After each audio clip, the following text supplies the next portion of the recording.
Հիմա վրացիները, որ գալիս են Հայաստան ապրելու,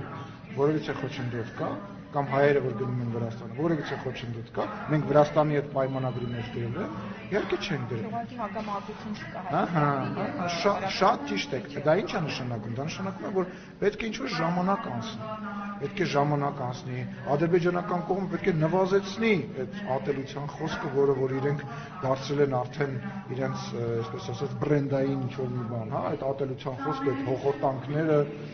եւ այլն։ Մեզ Հայաստանում չի կարելի մեզ մեղադրել նույնի մեջ, որովհետեւ մեզ Հայաստանում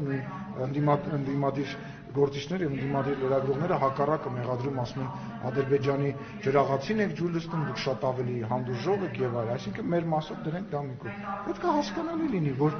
այո, ժամանակ կանցնի, չեմ բացառում, որ հայեր կգնան Ադրբեջանում կապրեն եւ ինչ որ ադրբեջանցիներ կգան Հայաստանում կապրեն, առևտուր կանեն իրար հետ եւ այլն։ Այո, խաղաղության են գնում, խաղաղությունը արկետ չի լինում։